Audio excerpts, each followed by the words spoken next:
It's Thursday night. You know what that means. It's time for Magic and Martinis. Please welcome your host, Scott Wells.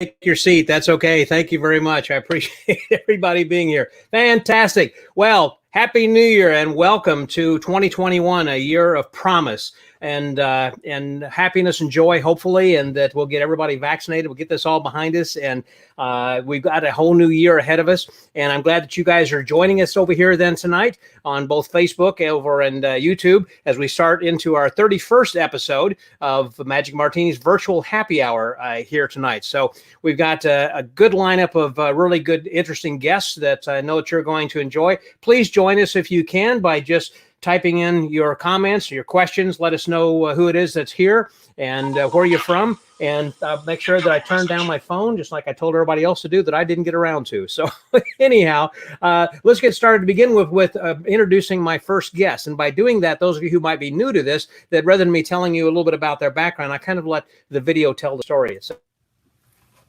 Hi, I'm Joel Zaritsky, the new North Atlantic Regional Vice President for the Society of American Magicians. I want to welcome you to our new feature, the North Atlantic Video Blog, or Vlog, broadcasting from the Batcave here in Poughkeepsie, New York. To tell you a little bit about myself, I've been involved with the Society of American Magicians for the past 13 years as a member of the Al Baker Assembly in Poughkeepsie, where I've held the positions of Treasurer and President. I love the S.A.M. I've learned so much from the members of my assembly and our lectures at S.A.M. conventions, and I was thrilled when Eric DeCamps, the previous RVP, asked if I could take his place for the coming year. I'll leave you with my motto: always be yourself. Unless you can be Batman, then always be Batman. Enjoy the sunshine, everybody. Have a great... There he is. Please welcome the most illustrious Joel Batman Zaritsky. Happy New Year, Joel, my friend. Happy New Year, Scott. Thanks for having me here, too. That was so long ago. I mean, that was an old... When I first started with video, I mean, oh my gosh. But you were still living in the Batcave, though, back then. So still in the Batcave. So what are you drinking tonight? What have you got? What are you enjoying? So, starting with the Balvenie 15-year Sherry Cask, which is a favorite of mine. So there it is. Yeah, the 15-year-old. Wow, that is very special. We got some other people who are joining us also. I see that Gene Protis is over here. Happy New Year, Scott. Yep, same to you. John Keever is from Tampa Bay. Hey there, John. Glad that you could make it then too. Richard Lake is with us from California. Raven. From California. And Jerry, he's up there. We see him every year then at Abbott's. And of course, our very good friend, Anthony Darkstone. Hey, Tony. It's very good to have you. And my son, Sean, from West Texas. Howdy, is what they say from Texas A&M. And then over Jeffrey Allen, who, of course, is working with the American Museum of Magic. Thank you, Jeffrey. Glad that you're here. And yes, as Anthony says, most illustrious. Nice video. When you... Anthony. Yeah. And John Klein. Hello, gentlemen from Dallas. Glad that you're joining us as well. And then we got Alan Gittleson, my buddy over in California, that we've had on here as a guest from before. And then PJ, whom we all know. Happy New Year to you then as well. So I tell you what, let's bring on somebody else. Let's get the next person going over here. And this video will tell you something about him. Just so you know, I'm Stephen Bargatze. I'm from Nashville, Tennessee, which means I talk funny. And it's not really because I'm from Nashville, Tennessee. Okay, it's a little bit because I'm from Nashville, Tennessee. Maybe more than I really. But just so you know, I just want to let everybody know, I was, as a little kid, I was attacked by a bulldog, and he bit me in my face. And he tore a hole from here to here, and he damaged like all the muscles through my tongue and stuff. So it left me with a little bit of a speech impediment. But so you have to listen at me. And I'm just telling you this because there's a really good chance that I'm probably going to spit on this whole front row.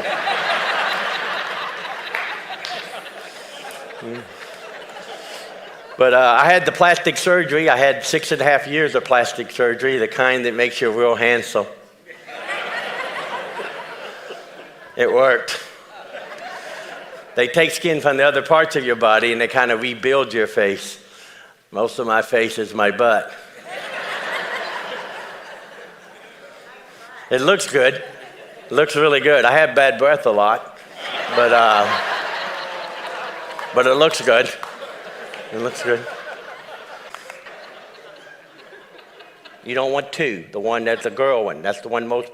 You want one? 3.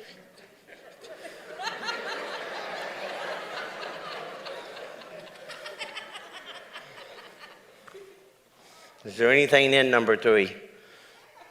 Yes. What is that? That's why I hate kids. Now get out of here. You, sir, stand up here. That's a nice shirt right there, isn't it? Your wife gave you that shirt, didn't she? She doesn't want women looking at you.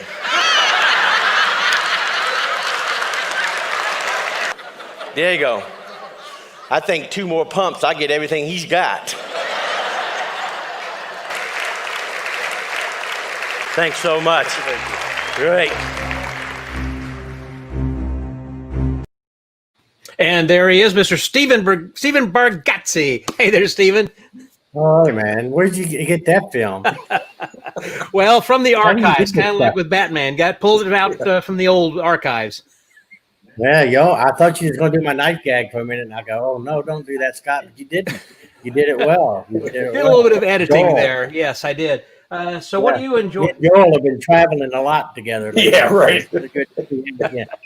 What do you got with a little libation for the evening? Well, I had sleight of hand Sellers? wine, but I'm not drinking that because I don't drink. So I got a good Texas drink for you guys all down in Texas. Big Red, that is made in Waco, Texas. It also was really famous in Louisville, Kentucky, where I went to school with Lance and all those guys, and everybody drank Big Red. So here's to you 2 guys. Thank you very much. Appreciate that. I'm going to take a little sip here. You don't know how good this is. I don't get very many of them. My wife, being a diabetic, she won't let me. She gets really mad. But I've been saving this for a month, knowing that this night was coming. Going to be tonight. I know that we've been trying to get together for a while, but I appreciate you saving it. Well, got in the glass bottle just for tonight. That's rare. I feel special, don't you, Joel? Oh, absolutely. Oh, it's awesome. Speaking of this is really interesting. Now, the next guest that I'm going to be bringing on over here is someone who is also a comedian, actually, over from the UK. And it's not Joel, but it sounds like that. It's Noel. So it seems like we got Joel and Noel, and maybe we need to have Stoll instead of Steven over here. But let me show you a quick video from him. Mr. Noel Britten! I'm talking about Halloween. This is a bizarre true fact. I don't know if you saw in the papers. Last year, the biggest selling mask of all time for trick-or-treating in America was an Osama bin Laden mask. That's a bit sick, isn't it? I think dressing your kid up as a man who's got a $15 million bounty on his head and then going, go on, knock on a few doors. Go on, get out there. Especially in America, people open the door, oh my God. There you go. Right. Yeah, I thought he'd be taller than that as well, but...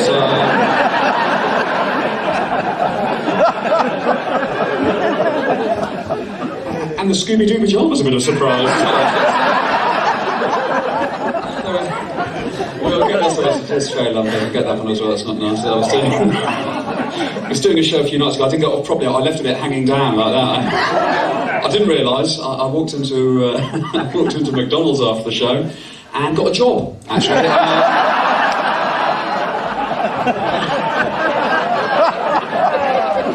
you're the guy we're looking for. So, and there he is, Mr. Noel Britten, the president of the Magic Circle. Welcome. So glad to have you here, Noel. Very good. You have been searching the archives. I was watching Joel and Stevens going, I've got nothing on anything. So, I was thinking there's only 2 that he might be able to drag out from a long time ago, So you're a little bit surprised on seeing that one, I guess.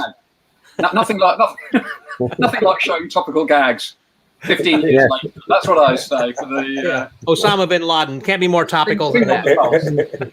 What are you drinking there tonight or this morning? It's like 1 a.m. there, I guess your time. It is 1 a.m. One of them was only one drink, isn't it? I'm afraid I'm letting the side down. Cup of tea. Well, why am I not surprised? Cheers all. Cheers to all my friends. Cheers. Thank you very much for joining us over here. Also, that Alan Gittleson, by the way, Steve said that was really good on. He liked your clip, and that also that they had a lot of Big Red in Louisville when he grew up. That's right.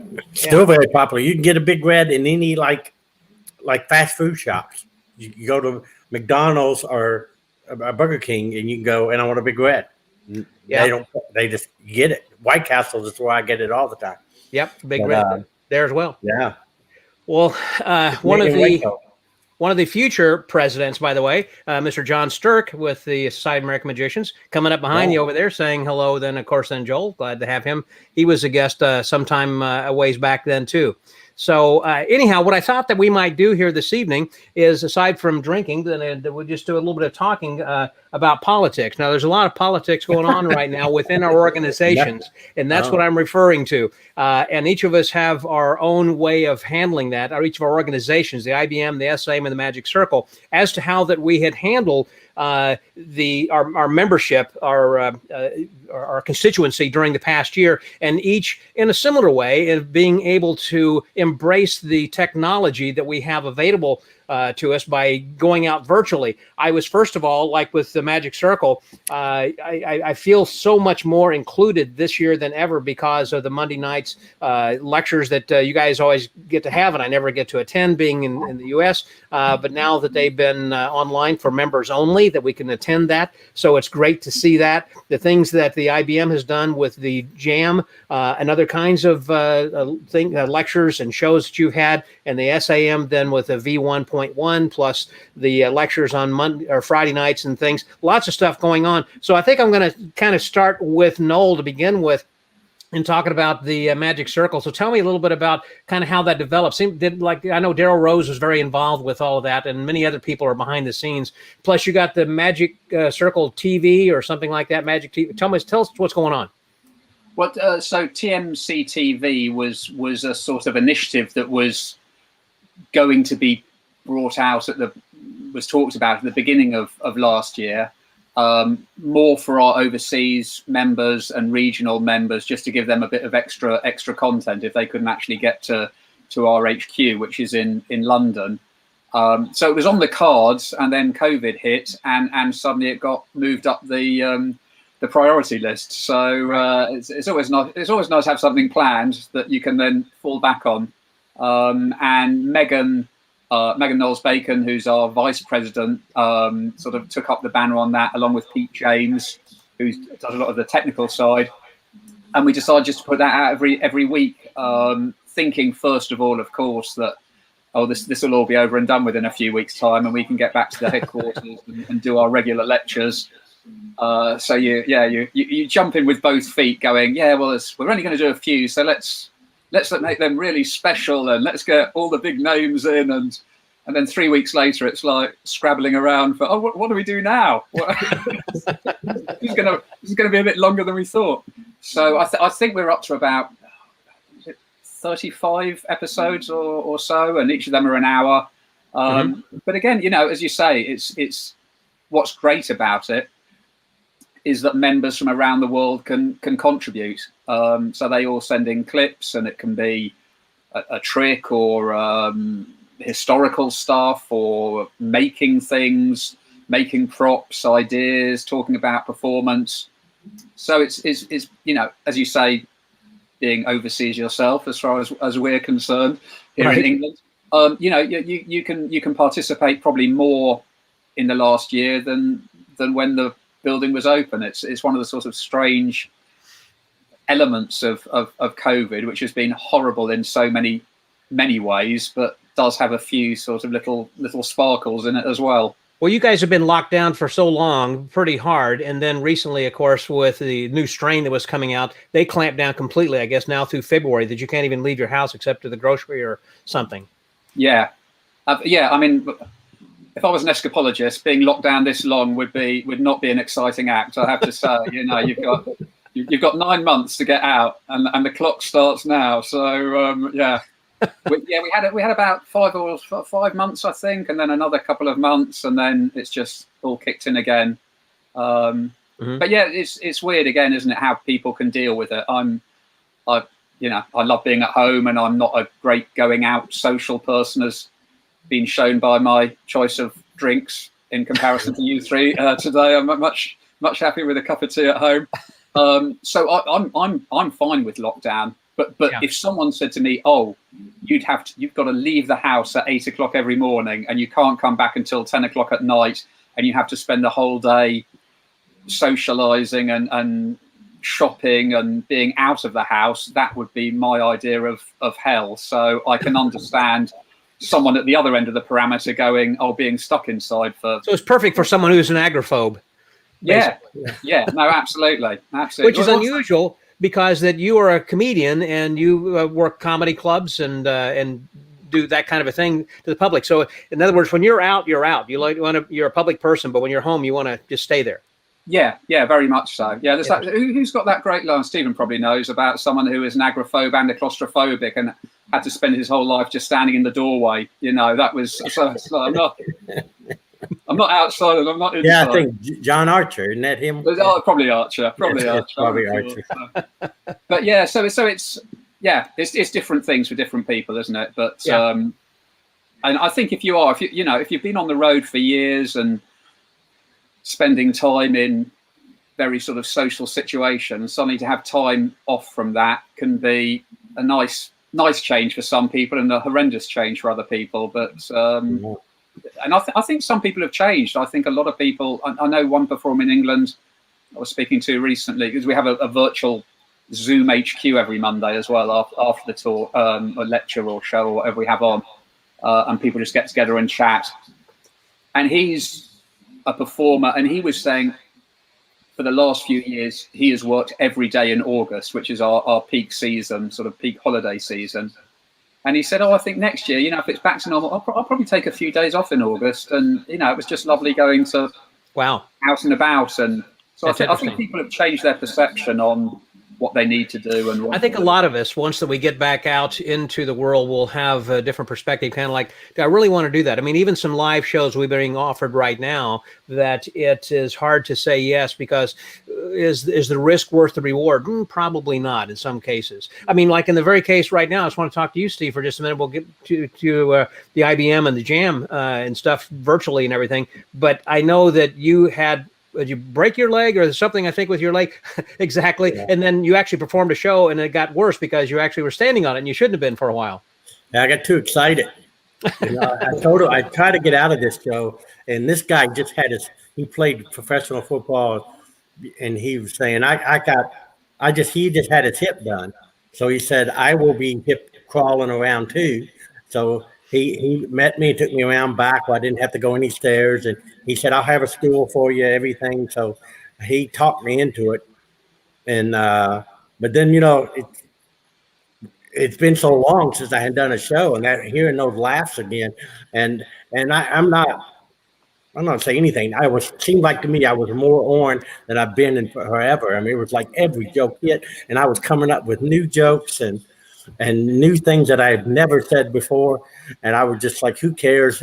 This was a small company, 15 people plus their mate, so it's 30 people, and they all knew each other. So and this guy really loved sarcasm and making fun of, so it made that part really easy for me to do. So I just got so excited, man. I was like jumping up and down and going, this is great. And I went from a cracked foot to a broken foot.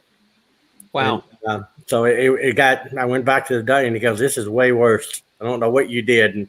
But definitely stay off your feet. That's why you're kind of lounging in the lounge chair then now. Yeah. So it's bad to be quarantined, no doubt. But when you're quarantined inside the quarantine, and I'm stuck in this chair, and I can get on the little wheel thing, go in the bedroom, and the toilet's about the best thing I get to visit. It is no fun. And I wake up a lot of times with my hair looking like Noel is now, and stuff like that. I was going, you got a lovely house. You got a mirror in that house? They're very overrated mirrors, I didn't mean to scare you there. No. But no. Well, obviously, it doesn't sound like it could be too bad. I mean, you're being waited on hand and foot. I mean, somebody's bringing you your meals and everything, and you just basically have to. This podcast kind of stopped that. She was getting ready. Actually, my Christmas present is a new kind of inside grill thing, and she was going to make me a steak. And then she said, "What time's your thing tonight?" And it ruined it. She said, "Well, you ain't getting your steak then." Sorry about that. It's right there. Have to eat a banana. Let's talking a little bit about doing things online like this and virtually. That I know that earlier in the year, actually, I think maybe in 19, that Alexander, when he was president, was looking at and working on trying to get the jam going. I think wasn't that last year, or did you? Right. No. Yeah. Okay. So kind of tell a little bit about what the I.B.M's been doing as far as how they've been dealing with virtual. Attendance and also maintaining membership and everything right now. Yeah, the membership's a different thing, but it's kind of first I should get some credit for not firing Alex. I mean, when I became president in July, I could have got rid of the punk and just said, like, now it's now let's let these old guys take back over. But it goes a long, long way of saying that we need young people in what we do and in our organizations. And Alec was one of the youngest, is the youngest president ever at the International Brotherhood of Magicians.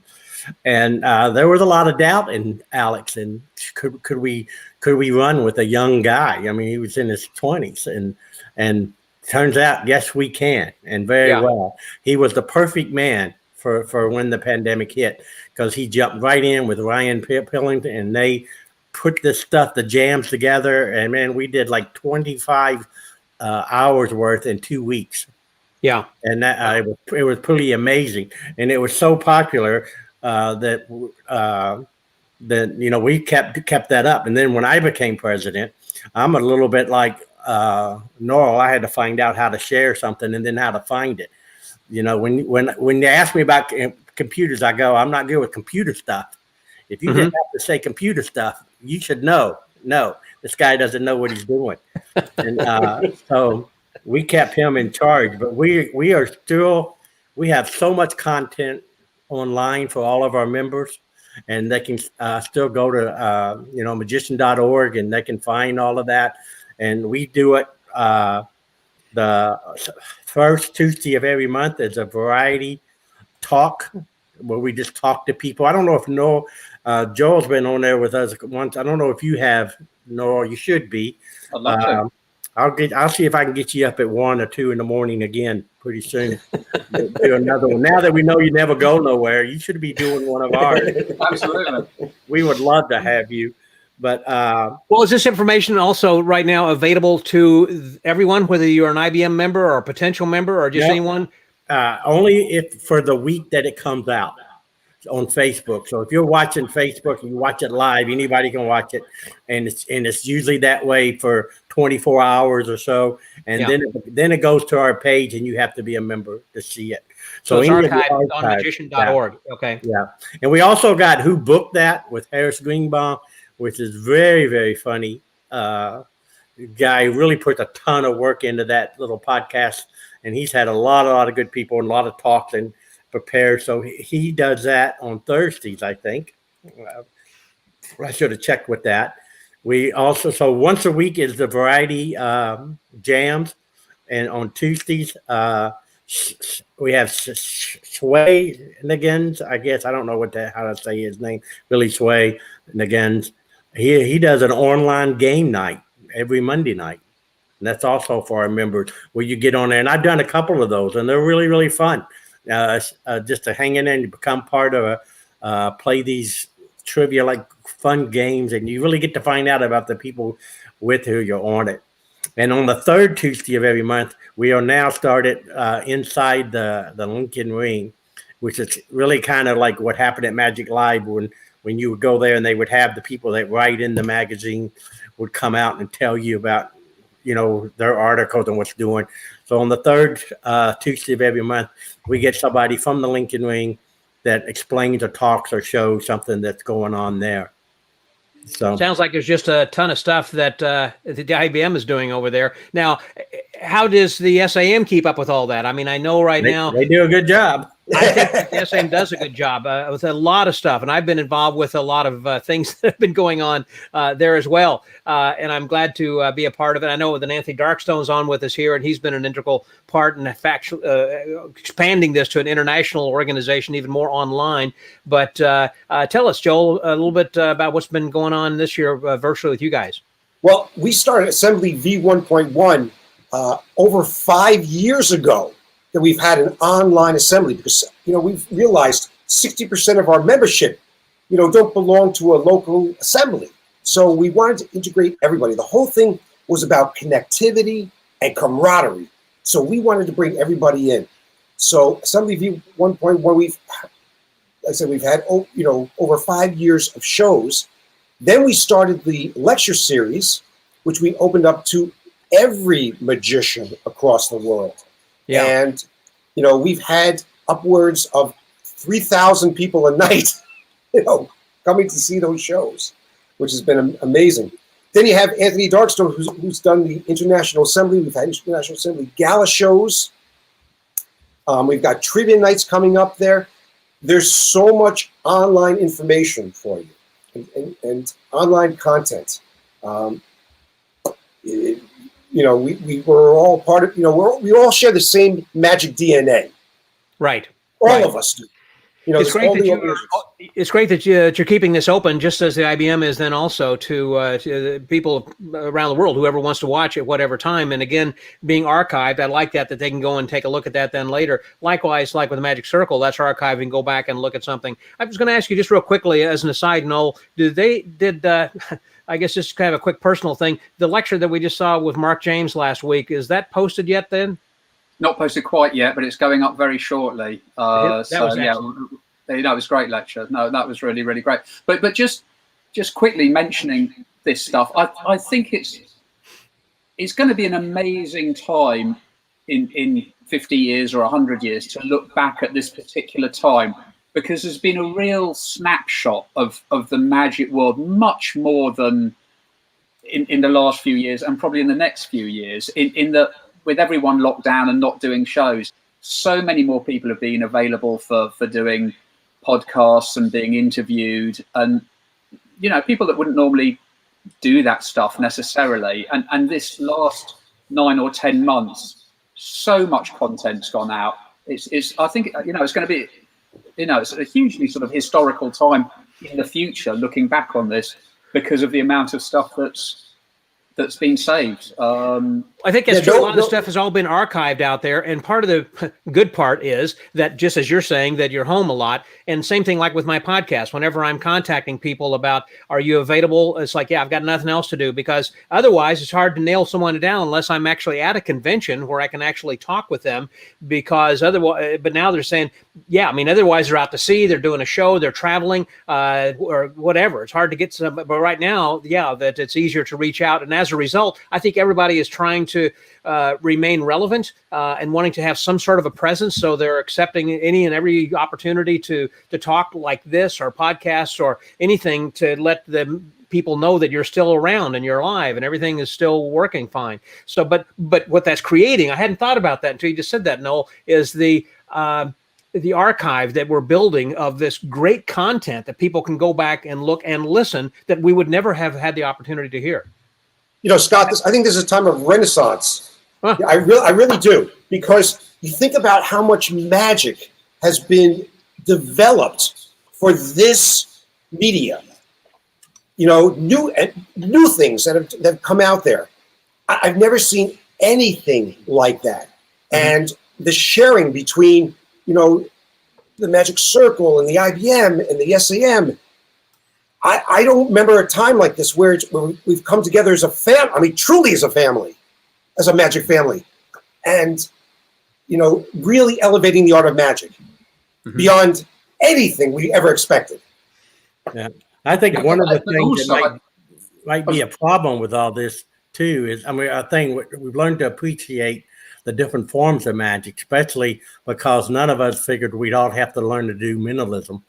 which is with that's not touching anybody. Looks like we're all turning into mentalists now. I don't like it. I don't like where it's going or what's happening, but it's happening. And good. Maybe that'll put John Archer out of business. He thinks he's the only funny guy out there that can do mentalism. But well, you're very good at it already because you know where it's going. So yes, you got it down straight away.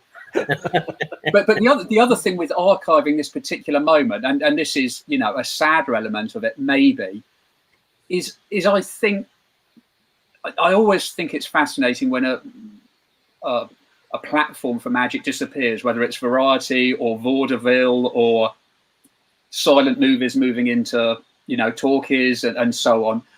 And I think things will change in the future, and things are going to disappear for quite a long time that won't be around for a while. And the sort of, for instance, the big Las Vegas production shows have closed down, and I'm not sure they're going to be able to make it to reopen the really, really big shows to with social distancing and so on for quite a long time. So I think there'll be an element of this snapshot of the magic world, and bits of it people will go, oh, that was the time when X happened or whatever. The same with cruise ships. So many performers working on cruise ships, and that has disappeared. It will obviously come back, but it might come back in a different way. It might be more mentalism, as Stephen says. So, and like Joel said, also it's kind of a renaissance. I mean, also a recreation of something, perhaps, and a renewal, revival of something that's going to be new. I was talking to Max Maven just recently, and his prediction is that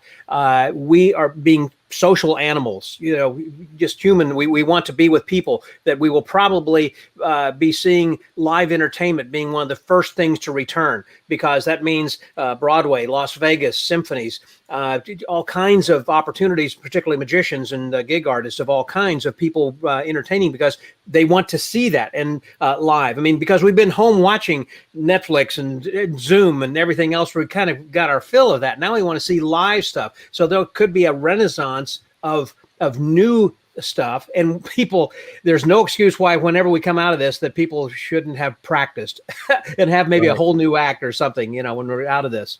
Well, let me ask you guys, am I the only one that's looking at this vaccine different? I mean, I'm kind of thinking that we're going to, in my mind, is you can prove and show that you've got the vaccine, you can go to a show.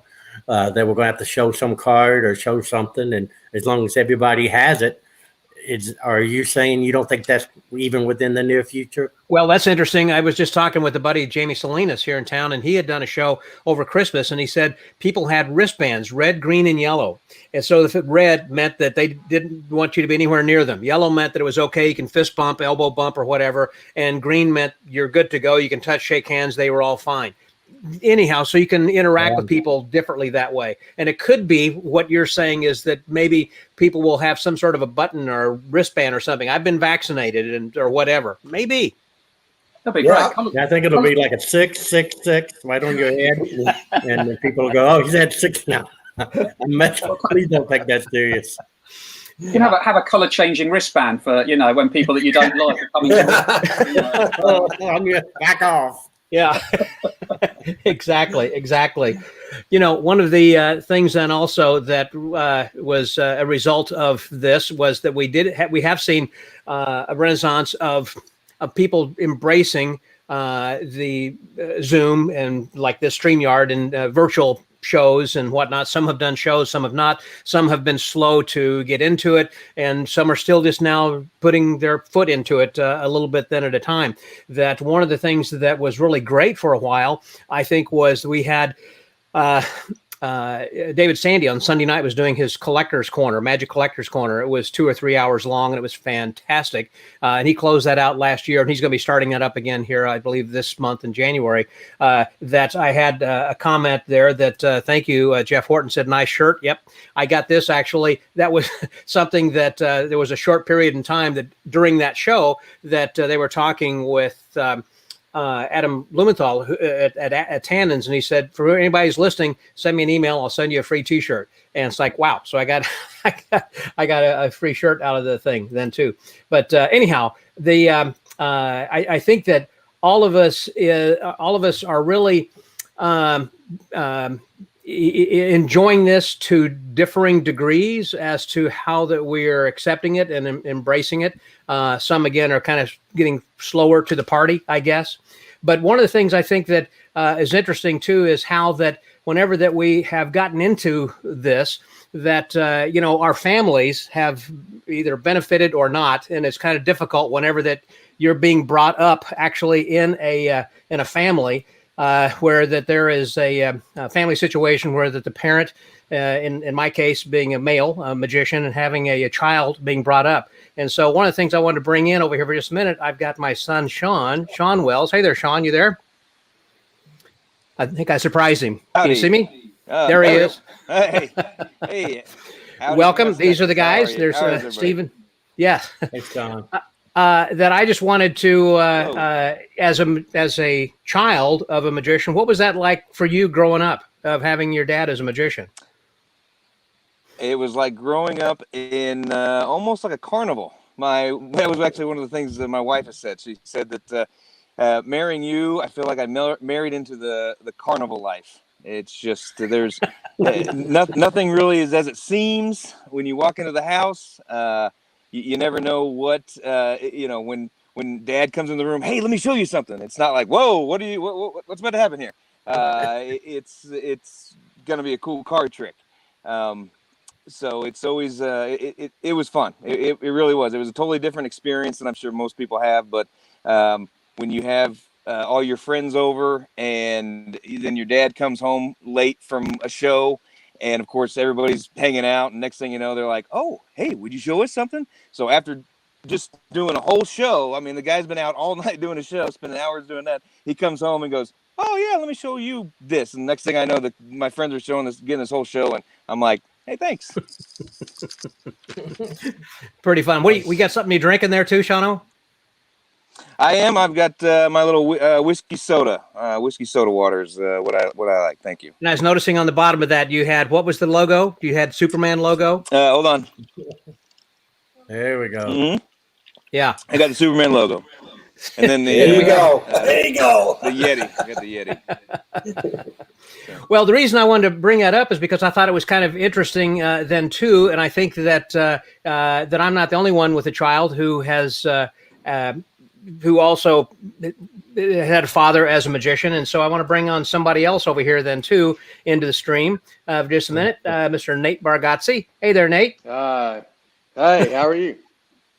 We're doing great. I'm going to owe him another favor. Golly, Scott. All this means is I got to now do something for him. Oh yeah, he's got. I mean, we make him. I still make him now more than I did when I grew up. But when I have friends come over and anybody I meet, I'm like, well, you got to do some tricks, Yeah. Growing up, he didn't tell nobody. No. My dad's not home. I'll be sitting right there. Yeah. Well, I mean, I had to have a clown. Well, that may be every birthday. That's what I'm saying. He was a clown. My dad did the magic. So. Yeah. Well, he was doing magic. He just did it. He just did it as a clown until he graduated to graduate from clown school. Yeah, and then once he started doing magic, just completely with no clown. But I mean, he did every birthday party was, they were like, "Hey, do you want to have a magician as your, as your entertainment?" And I'm like, "No, like, you mean Dad? I gotta have Dad come do it." And then he would every year, and then all the kids loved it, obviously, because they're not getting all these. They don't get to see these tricks not work every day at home. That's what I see. Exactly. You're watching as he practices all the tricks on you.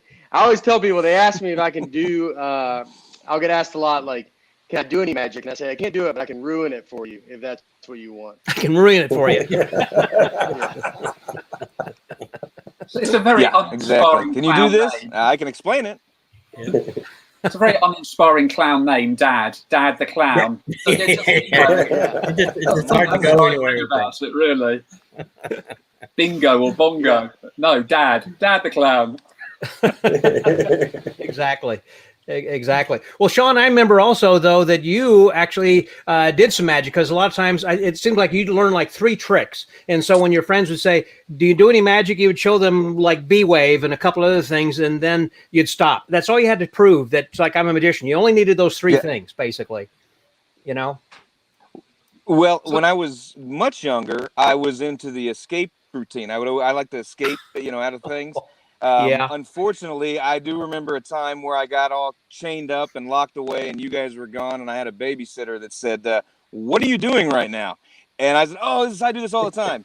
Unfortunately, I couldn't remember how to get out at that time. So she thought, "Oh, great, your parents are going to come home and find their child locked in a cabinet and wonder what's going on right now." But fortunately, I was able to get out at the time. But yeah, the escape routine was kind of my fun thing when I was much little. That reminds me also that you also liked Nestle's Quick chocolate, particularly strawberry milk. And so it had the Nestle's rabbit on that. Oh, that was Nick. That was Nick. That's right. Yeah, my other son. He couldn't be here tonight. Yeah. But Nick always called it rabbit milk. And so I remember one time the babysitter called us and said, Nick asked for some rabbit milk. Do you guys actually milk rabbits? Am I supposed to go out and milk the rabbit in the backyard? My favorite Nate's big magic shows. I got hired for this school, Nathan's school, and to do kindergarten. I'm doing Run Rabbit Run, so all the magicians know where it is. But it was with the dog Bonzo, and he went back and forth, and he ends up. I show a bag that you might could change things in, if you get what I mean. And then the dog would end up in there. I would show hot dogs and he would end up in there. But Nate had some lines and we practiced, and I dressed him. He was dressed up and as a clown, do all this stuff. He froze. Stage fright. He got up there. He was just pointing like, he wasn't saying nothing. So I had to just abandon ship. I put him up on the stage behind me, and I go on and doing it without him.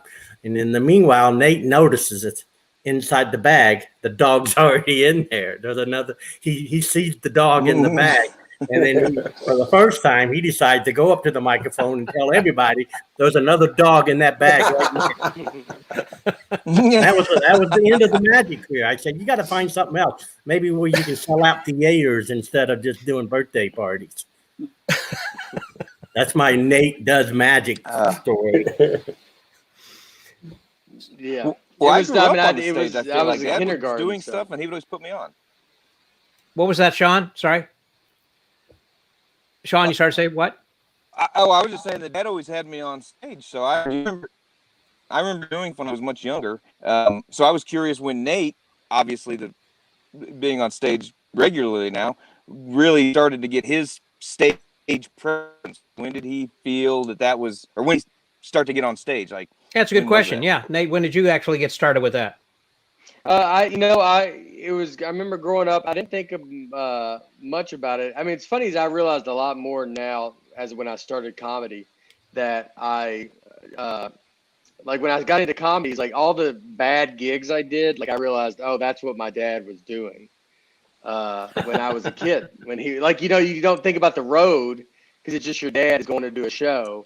And then I started doing some of these road, and you're like, oh, I had no idea that he's at a bar or he's at, and having to do a show with no one paying attention there.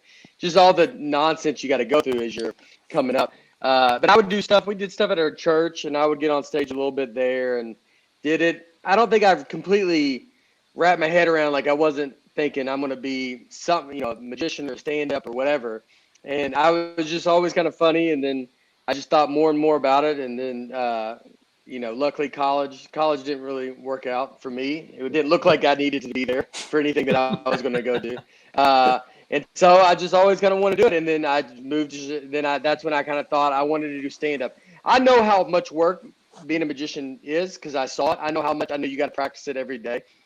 And that work ethic actually did play into my stand up careers. When I moved to New York, I went on stage every day for 9 years. And seeing my dad practice tricks every day and doing coins in his hand and I mean just all kinds of stuff and getting comfortable with all that that played into that. I knew to be stand-up, I knew I had to go do this every day, or you're not going to ever be good at it. Yeah, it's just like anything else. I think that it just That's a good point. comes with doing stuff all the time. Mm-hmm. Yeah, I remember Dad when I was younger, Dad was always practicing. He created, I remember one thing, he created like a mirror, like a three-way mirror where he could do card tricks and he could see every angle, well, at least a 270-degree angle of all the, so when he's practicing it, he knows where every angle is that people are looking. Yeah. And it was that constant practicing and, again, and that's a good point. Just doing it and being in front of people constantly is what you got to do. Yeah. That'd be a good thing for Noel to get one of those mirrors. I was going to say, I was waiting for the miracle back, Stephen. You know, yeah. I can't let it go, man. You didn't disappoint us all. I was going to ask you. I do remember the one. I remember. So he had, we had silver dollars. It's what people don't know. If you grow up with a dad that's a magician, there's a lot of uncut dollar bills and a lot of silver dollars. You just see a lot of, half dollar. It's all this stuff that you just never see. Like if I talk to any other kid, and don't grab the wrong half dollar. Yeah, don't grab. Oh, so that's what it's. So one day I remember I grabbed there's a shell. I'm not think I'm giving, but it's a shell. So a half dollar goes inside the other one. I don't know that I did that. So then I think I've lost my dad's half dollar, and and I'm 8 years old. I mean, this half dollar might be $1,000. Like, I don't know what it is. And I mean, I remember I looked for this half dollar for hours. I was sick to my stomach because I was like, they're going to come home and I've lost this silver dollar and I can't find it. To then finally realize that it just came out and I did the trick on myself, and it was there the whole time.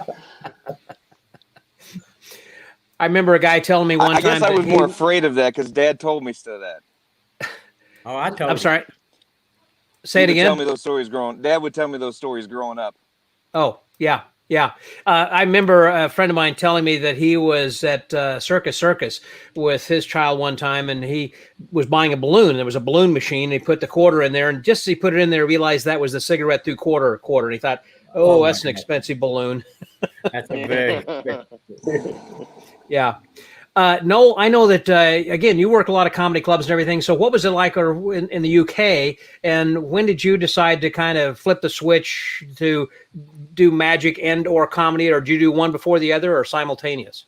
Yeah, I was magic, first of all. My grandfather was a member of the magic circle, amateur, hobby magician. But that's where I started off. So I started off with magic. And then when I was at university, started street performing and found that comedy made more money on the street, so started trying to get funnier, and then went from there into the comedy clubs. And so yeah, I've sort of, for quite a long time I consider myself more of a magician and more of a comedian than a magician, although there was always sort of prop stuff in there and one or two tricks, but I'd think of, which is a lovely way to think about it, because magic's always been my hobby, because I've not necessarily thought of myself as a magician, and I always think when something becomes your profession, there's suddenly a load more, a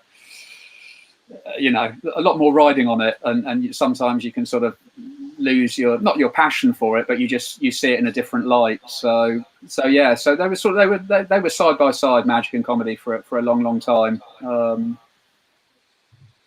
With no great preference of one over the other. Similar, they've both got surprises in them. They're both, a very. Right. I've always talked about the ta-da moment. As a magician, you've got that ta-da moment at the end of a routine, and that's your card, or the rope's restored, or something's happened.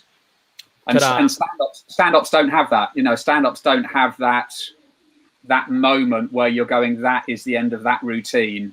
As clearly as a magician. I mean, obviously they do have ends of routines, but I've always found that fascinating about stand-up is structuring an act where you're just talking. It's more.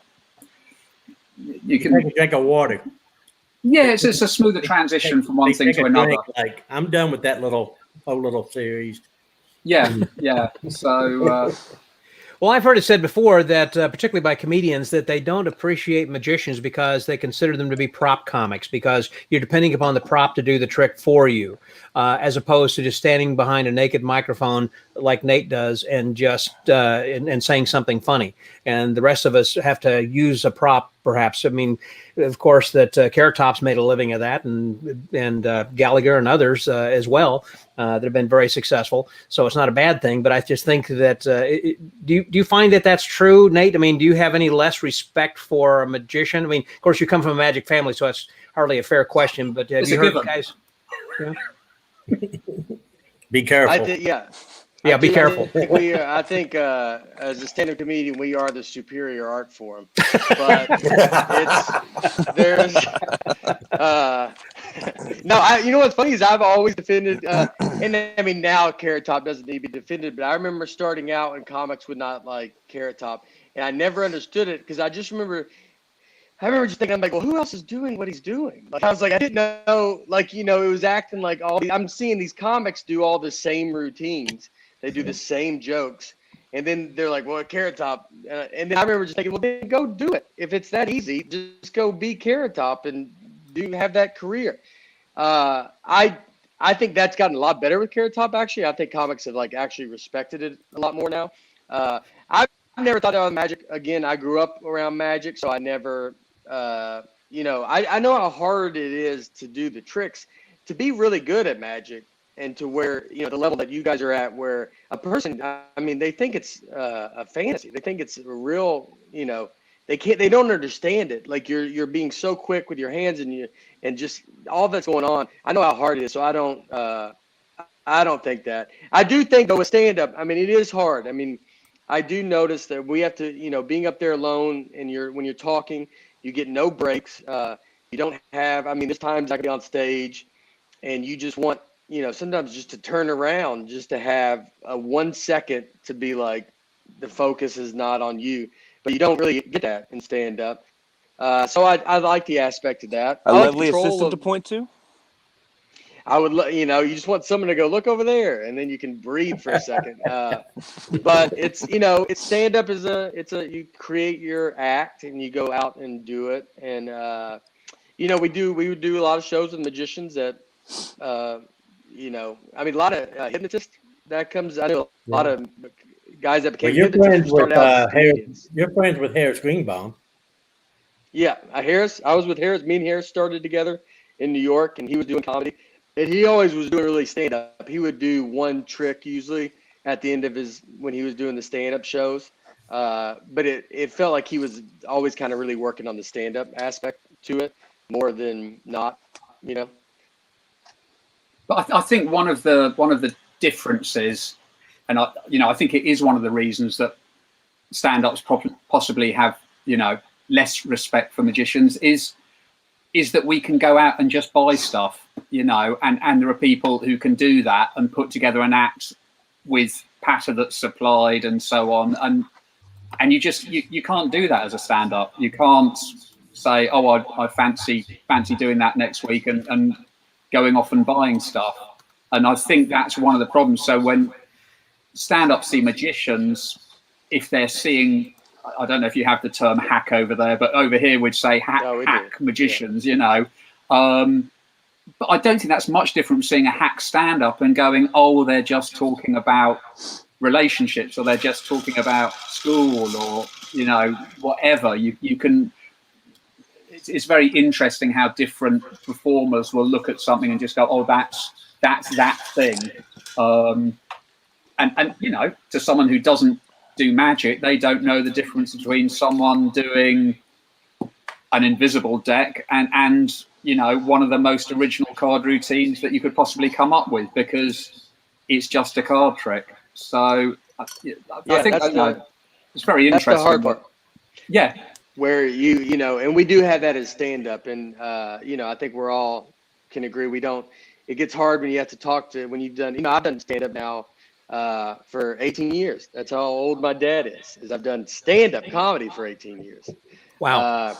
But when you do it that long and you do it, then it gets tough when you have to go talk to a guy that's been we're all in an art forum that someone can just walk off a sidewalk and be like, they could stand next to us and be like, "Hey, we're both magicians. We're both comedians." And you're like, you've bought one trick, and I got to talk to this guy like And we had that with comics. Is you're on a show with a guy that's like, "Oh yeah, we're both comedians." You're like, I mean, you're one of the worst comedians I've ever seen in my life, and you've done it for. You've been on stage 3 times, and now, and the audience looks at us as equals, and that's always very hard to deal with. But that's where, as I always think if you're really good at what you're doing and you do it professionally and you're great, the crowd should know, and they should be able to tell there's a difference between what this person did and what that person did, and usually it's in the long form. That's why I like an act. I remember my dad saying a long time ago, but like someone doing an hour, like if you can do an hour, then you're looked at way more respected. And when, anybody can do 5 minutes, anybody can figure something out for 5 minutes, but to do a full on hour show is much, much harder. And so much of that, I think, is finding your voice. That's why you've got to find your voice, and it's all got to feel cohesive for an hour. Whereas magicians, they can, I'm doing this bit, I'm doing the rope effect, and then I'm doing the card effect, and it, you don't necessarily have to find that character, with a lot of people, and define what it is that you're doing and why you're there. I wanted to ask just a quick question then also, as far as like you're a headliner and not a. I'm sorry. I was going to say that if you are a comedian or a magician, that we always want to do something that's going to be a quick opener, if you will, whether you're doing walk up to somebody when you're approaching the group to get them to like you. Same thing with that first joke when you're coming out as a magician, Stephen, whenever that you're coming out to talk to an audience, that you try to get that first laugh within a certain period of time. And likewise, Nate, I would think as well. And for every show that you know early on kind of which direction to take the show and how they're going to react. Yeah, you do that with every. I do it with a joke. What I learned when I started in New York, when I was in New York City, was I would follow acts. I would have to go up behind a lot of comics that were very fast and they were animated, and I'm not. I'm slower.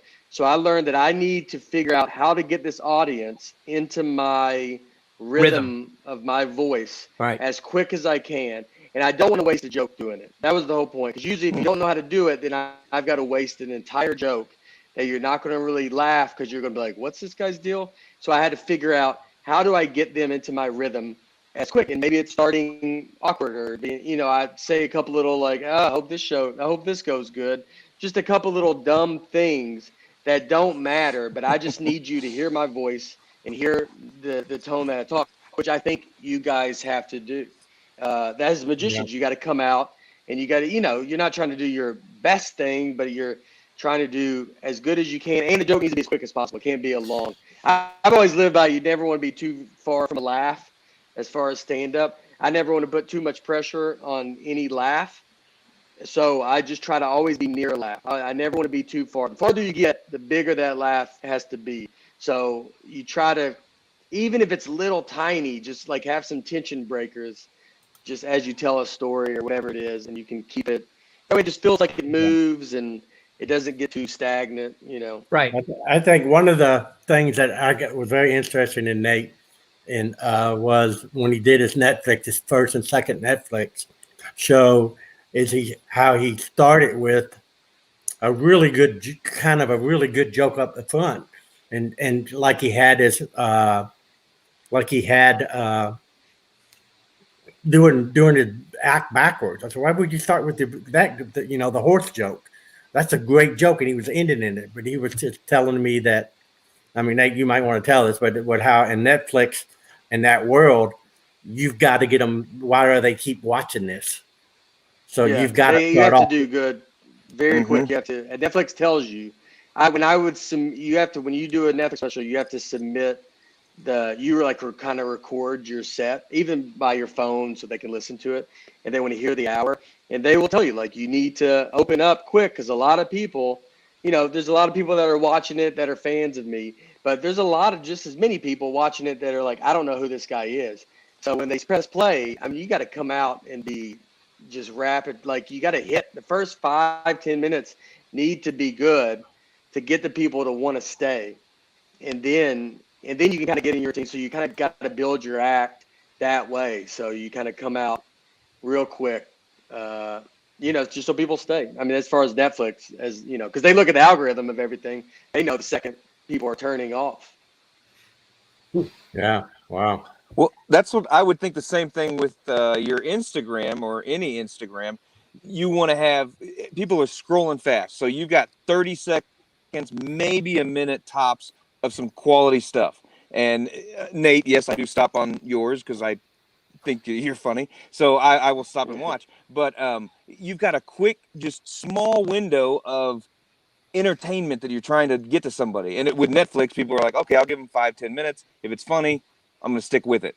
And you're absolutely right. I mean, that's a good point.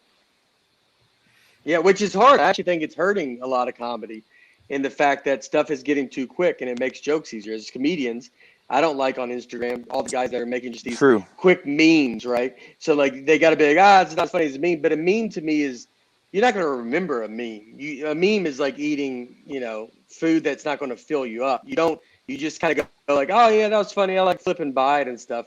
And that's what people are kind of getting trained to watch. And so the hard part is to then remind people like you need to commit to an hour of stand-up or even 30 minutes, but really like you're going to appreciate a joke more. I remember a comic telling me there was comics that would do jokes. I remember you had to have some kind of personality, some kind of opinion, like a point of view. Not really, but even if it's about a joke about my wife or my dad being a magician or whatever it is, but it has to be my point of view. All my jokes, I try to say I. So I'm like, I did this, I, because it's me. And in that way, the audience can either laugh at me or with me. They could be, yeah, I do that too, or they could be like, he's an idiot. But either way, they're laughing. And it just doesn't matter how they do it. But that's what you got to, I do think that's a problem with, it's hard with Instagram is people want stuff so quick, even a lot of magician videos on Instagram. You got to be like, blah, blah, blah, like super fast. And no one's enjoying the entire process. But that's kind of where it is now. And you got to do that to get them in to then hopefully show them, the entire act. Hopefully they watch the whole thing. Mm-hmm. Yep. There was one other thing too, by the way, that I wanted to bring up is unrelated to this, but this was something. Hold on, here it is. Stephen, you and Jason have got a podcast that you guys talk about. What is it that you talk about on your podcast? All right. Well, that just came out this week, I believe, and you can see it on YouTube as well as just listen to it. I'm just trying to compete to Nathan's podcast, and we wanted to do it in the same thing. Really, what I liked about Harris Greenbaum and what I liked about what some people did. It's not about magic. So this is not another magic podcast. We don't need that. But we're talking to entertainers. Thank you. You only need mine. That's right. That's right. That's all you do need. And but we decided that we wanted to just talk to people about real life problems and people, magicians and entertainers. Doesn't really have to be that speakers right now mainly, who just has overcome a lot of obstacles to get and do what they want. Just to really encourage people that everybody has problems and we deal with them in different ways. So we've had people that with suicide, with depression. We have Jason with Tourette's syndrome, and talked to me with my dog bite. And we have Brian Anderson, who was a war vet that has a triple empathy, and he talks about going through and it's how he decided to live instead of take his life when he thought, this is all over. He's a great speaker to go hear too and listen to. But so that's going to release. I think we've done 6 of them so far. So we're going to release them every 2 weeks. And so you saw the link there. Look that up. That'll be great. We've also started, Jason, if you look him up, started an online Zoom, what do you call it? Open mic night. So if you're interested in getting into learning how to do Zoom, or you want to practice a Zoom trick, or you just want to audition, hoping somebody sees you that'll say, hey, I want this, you can sign up through Jason. And right there, that is. and you can come on once a week. We do it, and just sign up, or just come and watch it first, and then you get on and present your trick. It's just the same as the comics do with open mic night. This is mainly for magicians to have an open Zoom night. That's just a great idea to have something like that then too. And Nate, I think, though, you have a podcast as well? I do. Nate Land. It's on my wall. The Nate Land podcast. It comes out every Wednesday on YouTube. Everything that podcast would be on. So we've been doing it we've done like 28 of them, I think, and it's fun. I mean, this was all because of the, not touring. All the touring stopped, and so it was just kind of like they wanted to do something so you don't go crazy, and so we started this.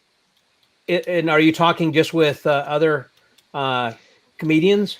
I have two other comedians on the show, Brian Bates and Aaron Weber. They're co-hosts of the show, so they're on every week. And is that it? Nate Land podcast? That's it. Yep. And no, we talk about. I mean, it's just us trying to be funny. The whole point of this podcast was, nowadays everything's very polarizing. Everything you watch has to have an opinion. Everybody wants to give you their opinion and think you should do what they want you to do. And so the whole point of this podcast was to be, I don't care what you do. And so we're never going to tell you what to do. And it's just talking about nothing. This past one we just did was about calendars. And which is like, no one cares. But it's just trying to make the most jokes. Nate, it's having very fun topics where we can get a lot of jokes in. It just make people laugh instead of everything being so, serious. Yeah. Yeah. Sean, what? Nate, you did some. Well, I was just saying, Nate did some of those outdoor amphitheater where people drive in. Bert Kreischer was doing those. I know Nate had done some of those. Which, hey, Midland, Texas, we'd love to have you come out. Yeah. How did that? Did that two out very well? Was that pretty good for you? I mean, that was at least good stage presence, but yeah, I've been to Midland, Texas too. I golfed with Bill Engvall in Midland, Texas. And I remember it being the windiest day I've ever felt in my life. That's Midland. And I remember there was a Red Roof Inn that was like $300 to $400 a night because they said oil was really big and so many people were moving there at that point. Yeah. So like I just remember being like, it was a Red Roof Inn and it was like $400 a night, and they're like, yeah, it's booming right now, dude. Like that's I'll never forget it. Going there, it was very fun. But I think we did a show, but this was 10 to 15 years ago. Anyway, so yes, we did some of those drive-ins, and I did about 22, 23 of them. It was great just to be getting back on stage. I ended up shooting another special, a Netflix special, and it's going to come out hopefully in February sometime. And so we shoot it outside at Is that it? Universal. A good problem to have?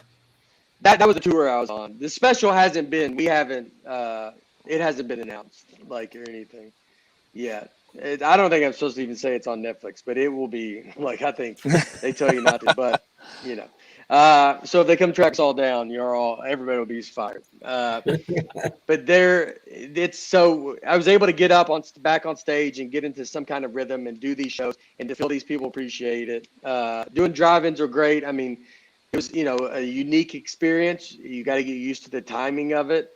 And that's what you got to do with all this when you're having to perform at different times. And I know a lot of people, you guys and a lot of people watching this, you're having to perform in very unique scenarios. Maybe it's on Zoom, maybe it's this other way. And you got to figure out how to do it. That's our job as professional entertainers. If we're lucky enough to get to do this as a career, then figure it out and make it good. And make sure people have fun. And that's what the whole idea. It was tough to watch people if they left early during the show because you just see headlights hit your face and the car drives off. So that was, I watched one guy, he couldn't figure out how to get out. And I was like, oh God, just get out, man. During the whole show, he was just going up and down the aisles. And it was like, someone show him, someone lead him the way out. He doesn't want to be here anymore. Along the line of podcasts, we're going to wrap up over here then too, but I wanted to ask you, Joel, about this from the standpoint. I know that the S.A.M. has a podcast. I believe that Bruce Calvert. Bruce Calvert puts on. Tell a little bit about that, just real briefly as we start to wrap up. Yeah, he does an amazing job of. The last one was about the Houdini Museum and how that all came about and the history of that. So very insightful, back into the history of magic. So that's on the magicsam.com. You can see that podcast. Magicsam.com, and I think I've got that over here. So there you go. That's the I.B.M. There's the S.A.M. That's not it either. Never mind. Magicsam.com. Yes. But I also wanted to talk about the V1.1 just as we close out here then also, because you got this special thing coming up with Connie Boyd. Yeah, she's taking her podcast and bringing it to V1.1. So amazing lineup. Tina Leonard, Carissa Hendricks, and Juliana Chen. It's going to be phenomenal. I mean, and just to add to that, we're on the 31st, we're going to have the first S.A.M. Deaf Magicians Gala Show of international deaf magicians. So that is great. I'm so glad you guys are doing that. It's going to be a lot of fun. Hold on. Noel just got off. Don't see you. I was just because Noel just dropped off for some reason a while ago, and he was just texting me and saying that, hey, I'm still here. And so, there he is. Hold on just a second. There we got. Hey, Noel, you're back again. So did you just go out for a quick nap? Stephen had gone on a bit, I'll be honest. And You'd heard that before. It's 2 o'clock in the morning, so I thought I'll have a little lie down just while Stephen's talking, and then I saw it finish, so I know I'm back in again. Okay. You timed it out. I just got done. Glad that you were here. Well, we were just getting ready to wrap up over here. That this has been a little bit different kind of an evening. I wanted to. You can kind of see in the background over there where these guys are playing "Hail to the Chief." And that's kind of what I was just saying to you guys then, too. So congratulations on your year of presidency to Stephen Bargatze, to Joel Zaritsky, and to Noel Britten. Thank you guys for what you do for our organizations. And thank you. Also, what's that? Could I just nip in very quickly just to say, on the 17th of January this year, 9 days' time, it is the 100th anniversary to the day of the first performance of Soaring Through a Woman. And the Magic Circle is holding an online event open to everyone, which is going to celebrate that event, and with various presentations about the illusion and how it's developed over the years. And we've got some great guests, Debbie McGee, Paul Daniels' wife and assistant, who's probably been sliced, diced, cremated and crushed more than any other assistant in the world. David Copperfield, Simon Drake, various great performers talking about the illusion. So I hope that as many magicians can join us from America, from the I.B.M, the S.A.M, and join us at the Magic Circle on that day. So where can they see that? Where's that going to be? That is on our Facebook page, the Magic Circle Unlocked. The Magic Circle Unlocked Facebook page. So that's open to the general public, so you can go in and watch that. Absolutely. So there is no exposure. So it's all history and talk. So and performance, but no methodology. Yes, right. I remember that at the Magic Live one year that they had Sawing in Half, and Mike Caveney, I think, was the MC for the show, and had the Pendragons and Greg Wilson, and I'd forgotten. Were you there, Noel? Remember that year? I was there for that, yes. And actually Mike's doing a talk for us, and Greg's doing a bit for us as well about the train soaring through. Mike's taking us through the fight between Selbit and Gold in America over who had the rights to the illusion. So all sorts of different stuff, but a nice day to celebrate a sort of iconic magic illusion that now your day obviously your day begins before ours, so what time would that be? So that's going to start at 6 o'clock in the evening UK time, which is It's going to be noon Central Time or Central Time, 10 o'clock in the morning, West Coast. Does that sound about right? That's right. 10 o'clock West Coast, East Coast be 1 o'clock. Yeah. Yeah. So hope to see as many people there as possible. It'd be great to have you join us. That'd be great. Thank you, Noel. I'm glad that you jumped back on over here then too. It's been again, as Mike said, it's been a very good evening. PJ was saying then to Joel also, another one on the horizon. And as Jeffrey had said, no one should miss it. It looks like that's going to be an excellent thing that you got planned there. And that Joel, I think you'd said, the first deaf magician show in DC is going to be there. Yeah. So thank you all. As Eric had said then too, you guys have been great. So again, I want to thank our respective presidents of the Magic Circle, Noel Britten for staying up early and joining us for all this, Stephen Bargatze, International President of the International Brotherhood of Magicians, and our most illustrious Dr. Joel Batman Zaritsky. We never got really into your Bat Cave and talking about Batman and how important that is. Save it for another time, I guess. Yes. So it will have to wait. And so also that it was kind of fun to bring in our boys. Thanks, Sean, for coming in. Thank you, Nate, for that. That was it was great. Just a different kind of insight that we had that you guys kind of brought to the table. And so that has been a wonderful evening for all of us. So thank you guys again. And so next week we're going to have some other interesting people coming out from Las Vegas to talk a little bit about what's been happening over there. And so I also want to remind you that today on the podcast that we had for the Magic Word podcast, we had Dave McGee, who was our guest. And next week we are going to be having somebody different. I'd forgotten. Oh, I know who it is. It's going to be Sean Begunia talking about like his Dancing Hank and how he developed that. It was when I had taken the Walter Blaney's dogs up to Michigan that I got a chance to sit down with Sean and we had an excellent conversation. So I think that you'll enjoy that then too. So I'm going to leave it there and thank you, gentlemen, again for just a stellar evening.